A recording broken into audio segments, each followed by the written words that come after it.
बाबा साहेब भीमराव अंबेडकर का जीवन संघर्ष और सफलता की ऐसी अद्भुत मिसाल है जो शायद ही कहीं और देखने को मिले। इंडियन कास्ट सिस्टम की बुराइयों के बीच जन्मे बाबा साहेब ने बचपन से ही उपेक्षा और असमानता का आघात झेला। कोई आम आदमी इन आघातों से कमजोर पड़ जाता, पर बाबा साहेब तो कुछ अलग ही मिट्टी के बने थे। इन आघातों ने उन्हें वज्र सा मजबूत बना दिया और अपनी असीम इच्छा शक्ति और मेहनत के बल पर उन्होंने एक आधुनिक भारत के निर्माण में बहुत बड़ा योगदान दिया। स्टोरीज ऑफ स्ट्रेंथ चैनल पर हम पहले ही उनकी प्रेरणादायी जीवनी कहानी शेयर कर चुके हैं। अगर आपने नहीं देखा है तो जरूर देखें। और आज हम आपको उनसे संबंधित कुछ अनमोल विचार शेयर कर रहे हैं जो आपके जीवन को एक अलग दिशा देगी। तो आइए देखते हैं इन्हें।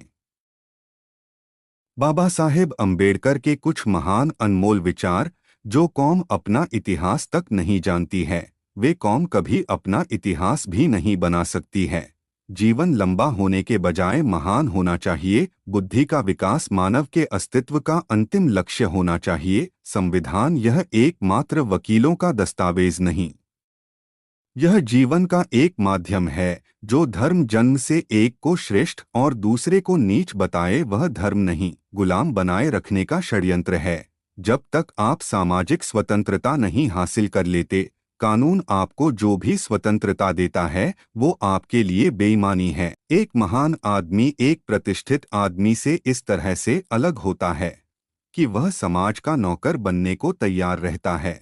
लोग और उनके धर्म सामाजिक मानकों द्वारा सामाजिक नैतिकता के आधार पर परखे जाने चाहिए। अगर धर्म को लोगों के भले के लिए आवश्यक मान लिया जाएगा तो और किसी मानक का मतलब नहीं होगा।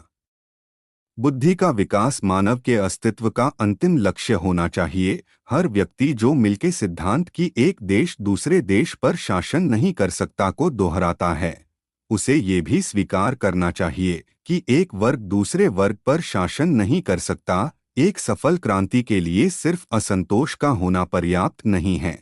जिसकी आवश्यकता है वो है न्याय एवं राजनीतिक और सामाजिक अधिकारों में गहरी आस्था। इतिहास बताता है कि जहां नैतिकता और अर्थशास्त्र के बीच संघर्ष होता है, वहां जीत हमेशा अर्थशास्त्र की होती है। निहित स्वार्थों को तब तक स्वेच्छा से नहीं छोड़ा गया है जब तक कि मजबूर करने के लिए पर्याप्त बल ना लगाया गया हो। ऐसे धर्म को मानता हूं जो स्वतंत्रता, समानता और भाईचारा सिखाए। मैं किसी समुदाय की प्रगति, महिलाओं ने जो प्रगति हासिल की है, उससे मापता हूँ। हिंदू धर्म में विवेक, कारण और स्वतंत्र सोच के विकास के लिए कोई गुंजाइश नहीं है। आज भारतीय दो अलग अलग विचारधाराओं द्वारा शासित हो रहे हैं। उनके राजनीतिक आदर्श जो संविधान के प्रस्तावना में इंगित हैं, वो स्वतंत्रता, समानता और भाईचारे को स्थापित करते हैं, और उनके धर्म में समाहित सामाजिक आदर्श इससे इनकार करते हैं।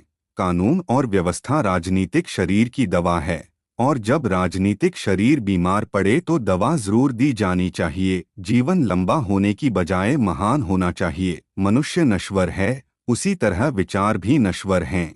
एक विचार को प्रचार प्रसार की जरूरत होती है। जैसे कि एक पौधे को पानी की नहीं तो दोनों मुरझा कर मर जाते हैं।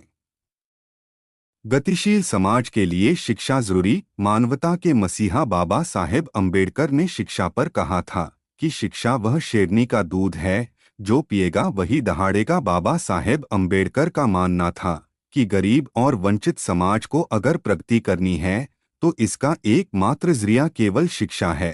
राजनीतिक अत्याचार सामाजिक अत्याचार की तुलना में कुछ भी नहीं है। और एक सुधारक जो समाज को खारिज कर देता है, वो सरकार को खारिज कर देने वाले राजनीतिज्ञ से कहीं अधिक साहसी हैं। जब तक आप सामाजिक स्वतंत्रता नहीं हासिल कर लेते, कानून आपको जो भी स्वतंत्रता देता है वो आपके किसी काम की नहीं। पति पत्नी के बीच का संबंध घनिष्ठ मित्रों के संबंध के समान होना चाहिए। यदि हम एक संयुक्त एकीकृत आधुनिक भारत चाहते हैं तो सभी धर्मों के शास्त्रों की संप्रभुता का अंत होना चाहिए। सागर में मिलकर अपनी पहचान खो देने वाली पानी की एक बूंद के विपरीत इंसान जिस समाज में रहता है वहां अपनी पहचान नहीं खोता। इंसान का जीवन स्वतंत्र है, वो सिर्फ समाज के विकास के लिए नहीं पैदा हुआ है बल्कि स्वयं के विकास के लिए पैदा हुआ है। हम भारतीय हैं, पहले और अंत में हमारे पास यह स्वतंत्रता किस लिए है? हमारे पास ये स्वतंत्रता इसलिए है ताकि हम अपने सामाजिक व्यवस्था, जो असमानता, भेदभाव और अन्य चीजों से भरी है, जो हमारे मौलिक अधिकारों से टकराव में है, को सुधार सकें। ऐसे ही अनमोल विचार सुनने के लिए वीडियो को लाइक, कमेंट, सब्सक्राइब और शेयर करना ना भूलें।